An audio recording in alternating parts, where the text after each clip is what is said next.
गुरुर्ब्रह्मा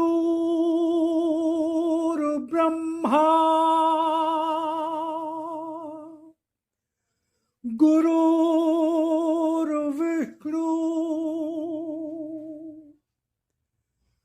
गुरुर्देवो महेश्वरा गुरुर्साक्षात् परब्रह्म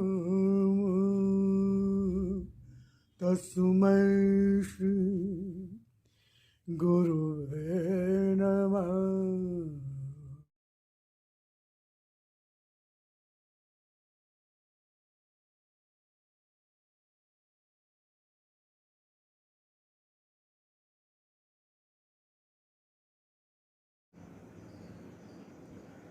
जय राम जी की नमस्कार। उम्मीद करता हूँ ईश्वर कृपा से आप सब परिवार सकुशल होंगे। आज गुरुदेव सदगुरुदेव के आशीर्वाद से भगवत कृपा भागवत चर्चा करेंगे। सदगुरुदेव के सद्वाक्य। उन्होंने कहा कि संसार से संबंध जोड़ने से, संसार से संबंध जोड़ने से दुखों का अंत नहीं है और परमात्मा से संबंध जोड़ने से सुखों अर्थात आनंद का अंत नहीं है।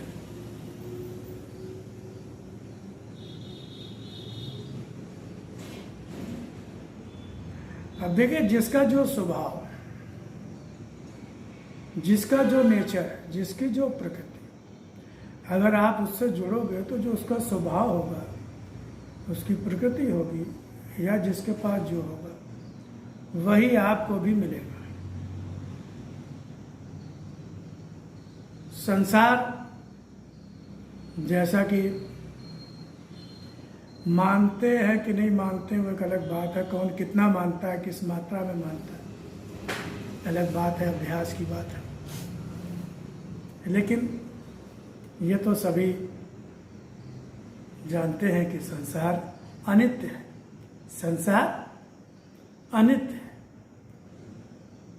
अस्थायी है, स्थायी नहीं है, रुकने वाला, टिकने वाला नहीं है, एक सा नहीं रहता है, बदलता रहता है। आकर्षण कम होता जाता है, आकर्षण कम होता जाता है। संसार में जब कोई चीज़ मिलती है, मनचाही चीज़ मिलती है, तो यह सुख दे, जो सुख मन को अच्छा लगता है, आँखों को अच्छा लगता है, कानों को अच्छा लगता है, शरीर को अच्छा लगता है, तो जब वो चीज़ मिलती है तो खुशी होती है, खुशी होती है, सुख होता है। लेकिन हम सब का अनुभव है कि धीरे धीरे उस चीज़ का आकर्षण कम होने लगता। फिर ये होता है कुछ और मिले, कुछ और मिले, वहाँ से मन हटने लगता। या वो चीज़ सुख तो दे रही है, लेकिन बहुत सारे झंझट उसके साथ जुड़े हुए। जैसे कोई वस्तु, मान लीजिए उदाहरण के लिए हम मान लेते हैं एसी, एयर कंडीशनर, एसी या कार,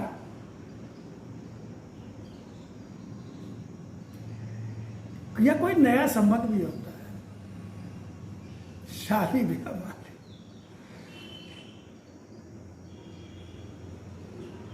जब वो चीज़ मिलती है, एसी आप खरीद के ले आए, पर अच्छा लग रहा है भाई, अच्छा तो लगेगा ही भाई। भयंकर गर्मी में और आप एसी में तो शिमला का मज़ा ले रहे हैं, और बाहर भयंकर गर्मी है। मन में कंपैरिजन भी होता है, देखो यार उनसे तो हम बहुत सुखी हैं, अब एसी में है, मस्त नींद ले रहे हैं। लेकिन जब बिजली का बिल आता है तब हालत खराब रहती है। फिर एसी का मेंटेनेंस, तो बिजली, एक तो ये हर महीने बिजली का खर्च ही बहुत बड़ी कष्टदायी होता है, बजट गड़बड़ाने लगता है। अब एसी है तो चलाएंगे ही आप, घर में सब लोग वो चलाएंगे, फिर आपकी कोई इतनी सुनेगा भी नहीं घर में, क्या लिया क्यों था, अगर चलाना नहीं था तो झगड़ा भी हो। तो फिर मेंटेनेंस होता है, सर्विसिंग होती है, बीच में गड़बड़ी आती है तो मैकेनिक को बुलाओ, फिर वो 1500 ले जाता, 1500 ले जाता, 2000 ले जाता, जो भी जैसी गड़बड़ी होती है वो सब चीज़ें होती हैं। और यही कार में होता है, ये सब होता है। मतलब कहने का मतलब है कि संसार से संबंध, शरीर संबंध को अपना मानना, जब अपना मानते हैं तो उसकी चिंता फिक्र हो जाती है, उसकी मेंटेनेंस की चिंता फिक्र। भाई पराई चीज़ की कोई चिंता करता है क्या? पराई चीज़ की चिंता करते किसी को देखा है आपने क्या?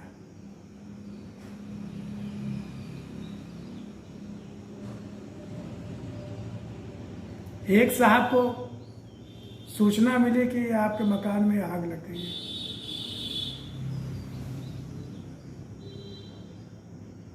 मकान में आग लग गई, जलकर आग। अब भागे भागे दौड़े, बहुत परेशान हाल, बदहाल। देखा तो मकान पूरा जलकर राख हो गया था, और मकान उन्होंने नया नया ही लिया था।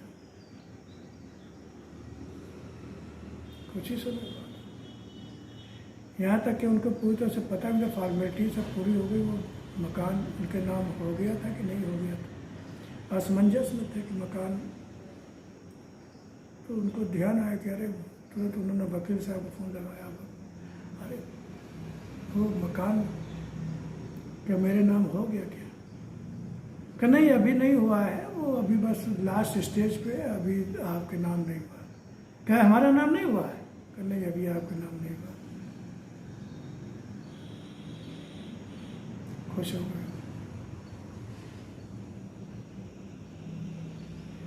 जो आदमी कुछ समय पहले मकान के लिए रो रहा था,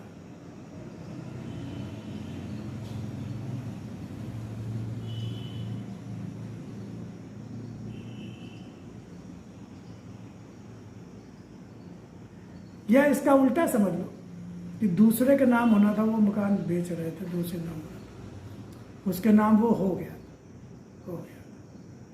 ये मान लो आप, हो गया मकान उसके। तो वकील साहब नहीं, वो तो अभी कल ही शाम को तो उसकी डीड हुई, अभी कुछ समय पहले तो सब हुआ। मैं आपको बताने वाला था कि आपका मकान भी जो है बिक गया है। तो वो उसके नाम हो गया ना? कहाँ उसके नाम हो गया? क्या? तो ठीक, तो ठीक।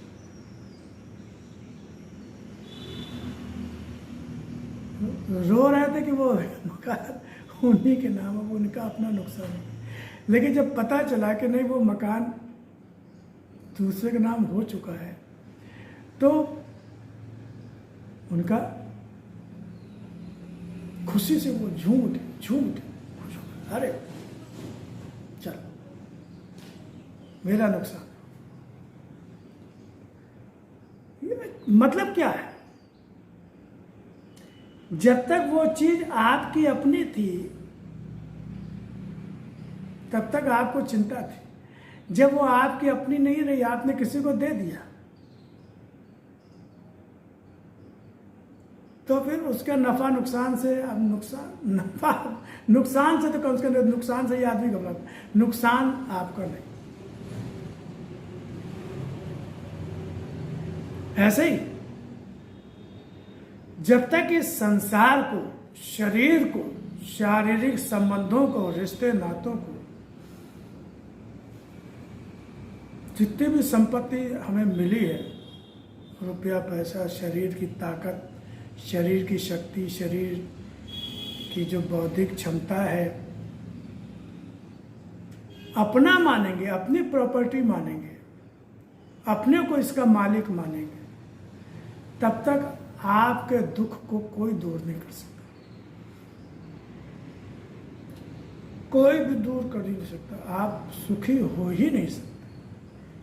हम में से कोई सुखी नहीं हो सकता, क्योंकि इसमें विकार तो आएंगे ही आएंगे, कमी बेसी तो होगी ही होगी, परिवर्तन तो होगा ही होगा, बिगाड़ तो होगा ही होगा, जाएगा तो है ही।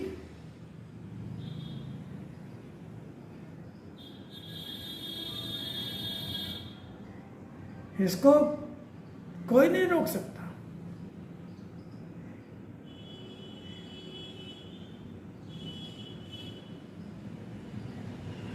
हम अपनी बेईमानी के कारण परेशान हैं। जो हमारी बेईमानी वाली मान्यता बन गई कि ये शरीर हमारा, हम ही को इसकी देखभाल करनी है, हम ही इसके लिए जिम्मेदार हैं, हम इस शरीर के मालिक हैं, पत्नी पुत्र परिवार जो मिला है वो हमारा अपना है, हम इसके जिम्मेदार हैं, हम इसके मालिक हैं। केयर टेकर के अलावा आप हम कुछ भी नहीं है। और केयर टेकर क्या होता है? केयर टेकर को जो मालिक होता है वो कह देता है कि तुम्हें 10 से 5 या इसकी देखना सुनना है, कि कोई गड़बड़ी आए तो हमको बताना है, कोई गड़बड़ी हो तो हमको बताना है, तुम्हें कुछ नहीं करना है, तुम्हें रिपेयरिंग नहीं करानी है, तुम्हें रंग रोगन पेंट नहीं कराना है, तुम्हें कुछ ठीक नहीं कराना है, तुम्हें सिर्फ सूचना देनी है कि कोई चीज़ चोरी ना हो जाए, कोई चीज़ कोई उठा ना ले जाए, कोई टूट फूट हो तो हमको पता चल जाए, हमको बता दो। आपका यही काम है, हमारा आपका सबका यही काम। लगे हम सब अज्ञानी लोग, इतना जन्मों जन्मों का अभ्यास पड़ा हुआ है अपने को मालिक मानने का, कर्ता मानने का, जिम्मेदार मानने का, जबकि कुछ भी हाथ में नहीं है।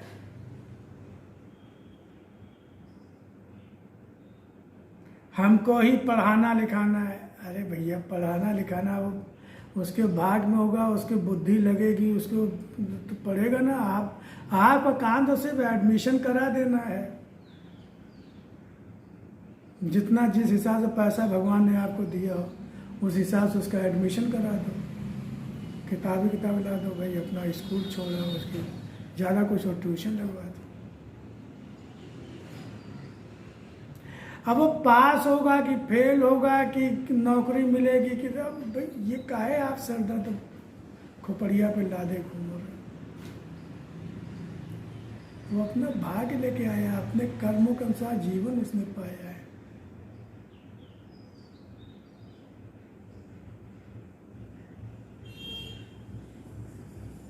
उसका मालिक भी परमात्मा है, उसके जीवन का भरण पोषण करने वाला भी वही है।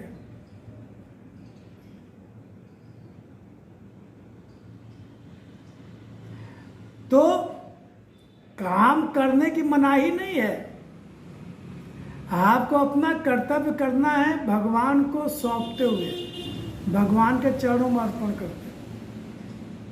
अपने को कर्ता नहीं मानना है, अपने को करने वाला नहीं मानना, क्योंकि समझ, बुद्धि, ज्ञान, स्थितियां, परिस्थितियां, रुपया पैसा सब आपको मिला है, भगवान ने दिया है। ठीक है, हमारे आपके कर्मानुसार ही दिया, लेकिन निर्णायक तो वो है ना, मालिक तो वो है। हो यह वही जो राम रच राखा, हो यह वही जो राम रच राखा, को करी तर्क बढ़ावे शाखा।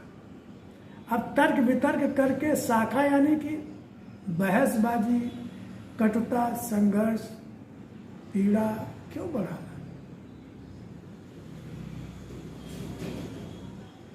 कर्म प्रधान विश्व रचरा का, जो जस करे सत्ता से फल चाका।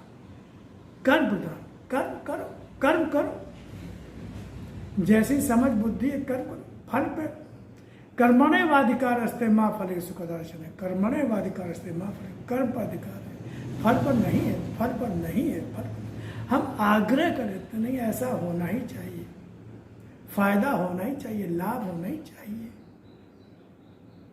आप अपना कर्म कर दिया, जो समझ में आया जैसा है कर दिया। अब वो नुकसान हो फायदा हो ये आपके हाथ में नहीं है, क्योंकि इसके लिए आपके पूर्व जन्म के कर्म जिम्मेदार है। जो जीवन उसी अनुसार आपको मिला हुआ है, सुख मिलेगा दुख मिलेगा उसी अनुसार मिलेगा।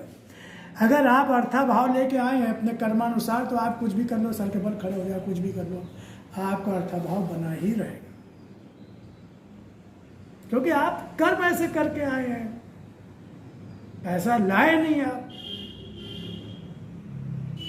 तो बहुत से लोग परेशान होते, बहुत से लोग हम लगाते हैं तो पैसा डूब जाता है, जहां जहां लगाया वहां वहां डूबा, जहां जहां सोचा फायदा हो रहा फिर वहां नुकसान हो गया, जितना लगाया उससे ज्यादा डूब गया, जहां थे वहां से 2 कदम पीछे हो गए।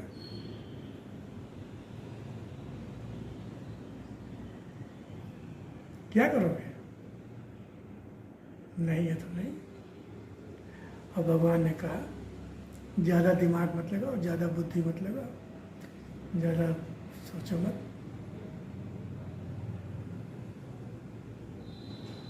पूर्ण समर्पण, पूर्ण समर्पण। इसीलिए कहा एकमात्र विश्वास, एकमात्र विश्वास, एकमात्र जीवन का आधार मुझे बनाओ। भगवान ने कहा मुझे बनाओ, स्वयं को पूर्ण रूप से मुझे समर्पित कर दो। मैं सब कुछ की जिम्मेदारी मैं स्वयं ले, लेकिन तुम्हारा मन पूरी तरह से मुझ में समर्पित होना चाहिए और मेरे लिए कर्म करो, मेरे लिए, मानवता इंसानियत के धर्म के लिए, या मेरे ज्ञान का प्रसार प्रचार अपने जीवन के माध्यम से,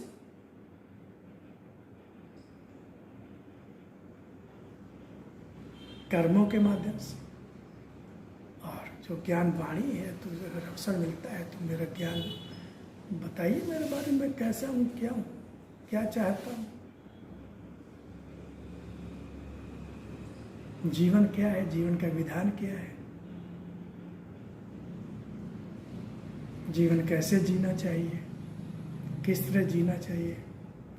क्योंकि हम सब लोगों में से 99.9999% लोग दुखी हैं, क्योंकि उन्हें जीवन जीने सारी ट्रेनिंग लेते हैं, सारी कलाएं सीखते हैं, 10,000 15,000 20,000 की नौकरी के लिए लाखों रुपए खर्च करके ट्रेनिंग लेते हैं, लेकिन जीवन कैसे जिए इसकी ट्रेनिंग फ्री मिलती है, फ्री। कोई लेना नहीं चाहता, कोई सुनना नहीं चाहता। हमारे वेद शास्त्र, उपनिषद, गीता, रामचरितमानस, भगवान की वाणी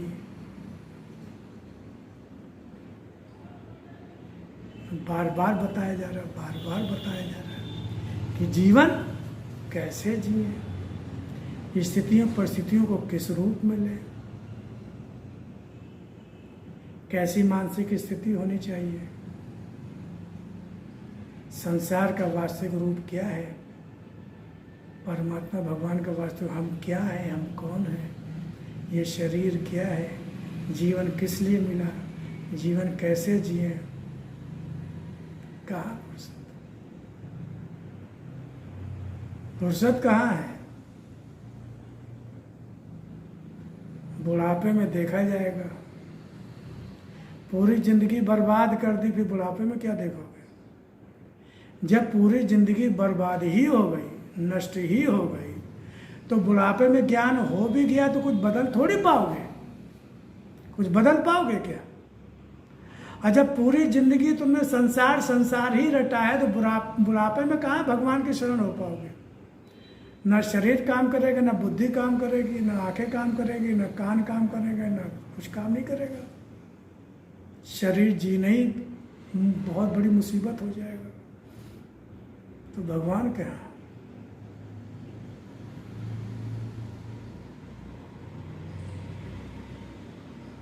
तो संसार से संबंध जोड़ोगे तो दुख का अंत नहीं। संसार को दुखालय भी कहा गया है। जब संसार ही अस्थिर है तो उससे जो लाभ मिलेंगे, जो फायदा मिलेगा, जो सुख मिलेगा, वो भी स्थायी नहीं होगा, वो भी अस्थायी होगा, वो भी अस्थायी होगा। और परमात्मा सत्य, वो आनंद है, वो स्थायी है, वो कभी साथ छोड़ नहीं सकता। जन्म के पहले भी था, जन्म के बाद भी है। जब तक मृत्यु नहीं आती तब भी हर क्षण हमारे साथ रहता है। हर घड़ी हम पहचाने ना पहचाने, हम उसको जाने या नहीं जाने, रहता है पक्का। और मृत्यु के बाद भी वो रहता है साथ में, और उसका रूप ही आनंद है, आनंद स्वरूप। तो हमें अगर परमानेंट सुख चाहिए, परमानेंट आनंद चाहिए, तो हमें अपने परमात्मा से, जो हमारा शाश्वत संबंध है, जो असली संबंध है, स्थायी संबंध है,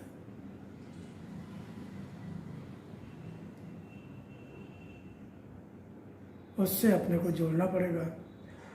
और जो संसार है, जो अस्थायी है, असत्य है,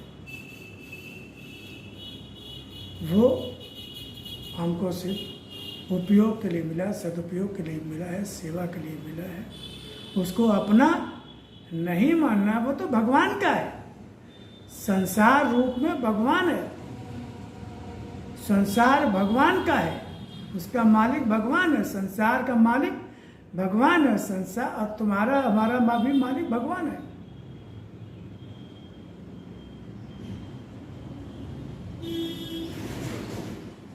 जब संसार को हम भगवान का मान के, संसार में भी भगवान को देख के, और उसका उद्देश्य क्या है, मतलब क्या, ये समझ के जब हम संसार का सदुपयोग करेंगे, इस्तेमाल करेंगे, उसकी जहाँ सेवा होगी, सेवा करेंगे,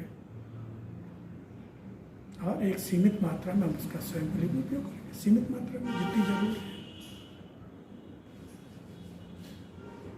तो इन सब चीज़ों का चिंतन मनन ध्यान करना है। और अगर आनंद में रहना है तो हमें आनंद स्वरूप परमात्मा से अपने संबंध को याद रखना है, उसी को सच्चा मानना है, उसी से अपने को जोड़ना है, और संसार को अपना नहीं मानना है। संसार में सब आ जाता है, शरीर भी संसार में आ जाता है, रिश्ते नाते, सांसारिक जितनी भौतिक विलास की वस्तुएं जो कुछ भी है, वो सब संसार में ही आ जाता है।